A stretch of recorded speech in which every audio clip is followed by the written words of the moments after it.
नमस्कार मित्रों, मैं प्रोफेसर रजनीश पुनः हाजिर हूँ आप सबके बीच एक नया वीडियो लेके। आज हम जो लाए हैं वो 1 नंबर का एक क्वेश्चन लेके आए हैं, जो कि सीटेट में बारी बारी से हमेशा पूछा जाता है, जिसमें ग्राउट एंड डेवलपमेंट का क्वेश्चन रहता है। ये हम एक बुक से उठा के आपको करा दे रहे हैं। इसमें आपको 1 नंबर ये आपका क्लियर हो जाएगा। अगर हम बात करें यहाँ पर ग्राउट की, किसकी बात की जाती है? ग्राउट की। भैया किसकी बात कर रहा है? ये ग्राउट जो टॉपिक रहेगा वो हमारा रहेगा ग्राफ से। चलिए इसको कलर को ये ले लेते हैं, है ना।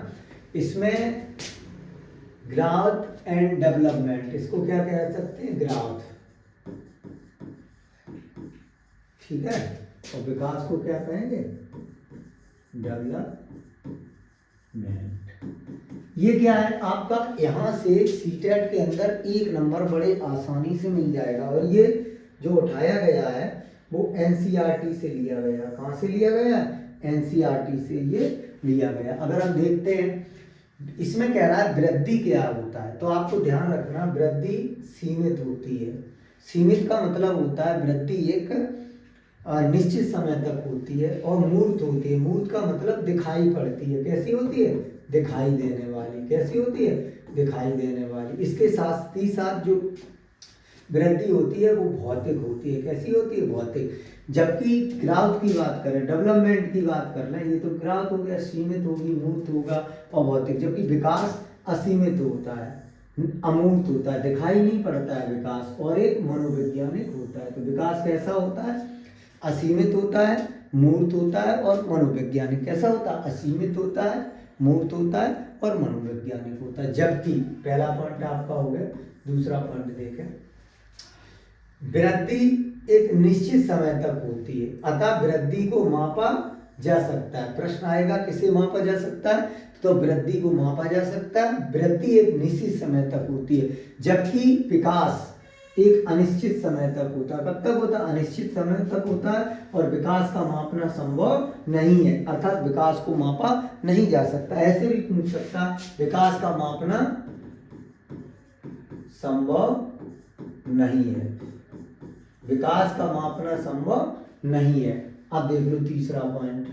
तीसरा पॉइंट कहता है जो वृद्धि होती है वो सिर्फ शारीरिक दशा में होती है, या शारीरिक पहलू ही जो दिखाई पड़ता है वही बुद्धि होती है। जबकि विकास अन्य सभी पहलुओं का होता है। भौतिक विकास, मानसिक विकास, सांवेगिक विकास, सामाजिक विकास। और जबकि ये कैसा होता है? शारीरिक विकास। और ये विकास सभी अन्य पहलुओं में होता है। चौथा पॉइंट देख लो, वृद्धि दिखाई देती है, अर्थात वृद्धि का स्वरूप कैसा होता है? बाहरी स्वरूप होता है। वृद्धि का स्वरूप कैसा होता है? बाहरी। पूरा शरीर जो हम देख रहे हैं इसमें वृद्धि हो रही है। जबकि विकास दिखाई नहीं देता है। विकास कैसा होता है? आंतरिक होता है। विकास कैसा होता है? विकास हमारा आंतरिक होता है। वृद्धि का मापन होता है, क्या हो सकता है? 5 पॉइंट। वृद्धि का मापन होता है, जबकि विकास का मूल्यांकन होता है। विकास का क्या होता है? मूल्यांकन। इसका मापन होता है और विकास का क्या होता है? मूल्यांकन होता है। छठवां पॉइंट, वृद्धि अचेतन मन का परिणाम है। वृद्धि क्या है? अचेतन मन का परिणाम, जबकि विकास चेतन मन का परिणाम है। विकास कौन से मन का परिणाम है? चेतन मन का। विकास, वृद्धि अचेतन मन का परिणाम है और विकास चेतन मन का। अब उदाहरण मान लो, देख लो आप वृद्धि के उदाहरण देख, जैसे बालों का बढ़ना वृद्धि हो गया, हड्डियों का जुड़ना वृद्धि हो गया, आपका वजन का बढ़ना वृद्धि हो गया, लंबाई का बढ़ना वृद्धि हो गया, हृदय की धड़कन आपकी वृद्धि हो गई, नाखूनों का बढ़ना वृद्धि हो गया, मस्तिष्क का वजन ये वृद्धि में आएगा। जबकि उदाहरण आप विकास के देख लो, शिक्षा, एजुकेशन क्या है? विकास का उदाहरण है, निरंतर चलती है। शिक्षा क्या है? निरंतर चलने वाली प्रक्रिया है।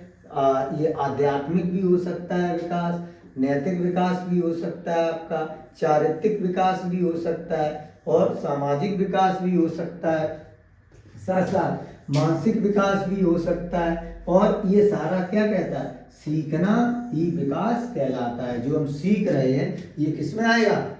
शिकारों के अंतर्गत आएगा। कहने की बात है, हम कह सकते हैं सीखना क्या है? एक निरंतर चलने वाली प्रक्रिया। पुनः देखें, वृद्धि कैसी होती है? वृद्धि सीमित होती है, वृद्धि मूर्त होती है, वृद्धि भौतिक होती है, वृद्धि निश्चित होती है, वृद्धि को मापा जा सकता है, वृद्धि शारीरिक होती है, वृद्धि दिखाई देती है, वृद्धि का मापन संभव है। क्या है? वृद्धि का मापन। जबकि विकास असीमित होता है, अमूर्त होता है, मनोवैज्ञानिक होता है, अनिश्चित होता है और सभी पहलुओं का होता है, और विकास दिखाई नहीं देता अर्थात आंतरिक होता है। इस प्रकार हमने देखा कि कई पॉइंट, ये सीटेट का 1 नंबर का आपका यहाँ से प्रश्न बनता है। 1-2 प्रश्न और देख लो।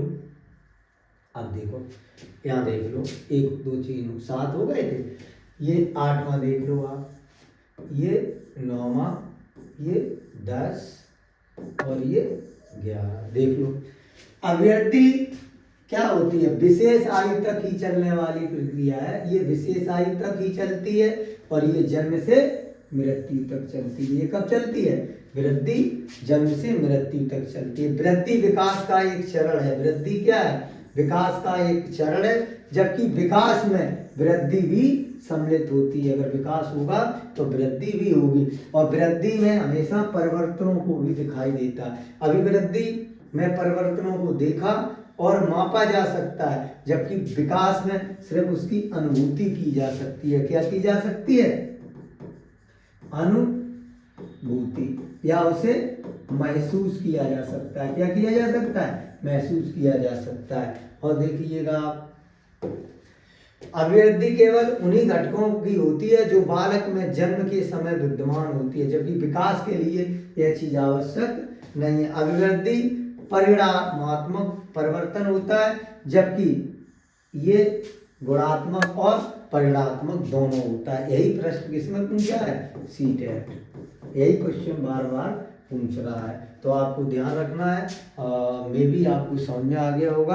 अभिवृद्धि मैंने आपसे कहा वहीं से प्रश्न ढूंढ ढांड के रखेंगे आपके लिए, जहाँ से क्वेश्चन सीटेट में बनते हैं। आज के लिए इतना ही, फिर मिलते हैं नए video. Thank you so much.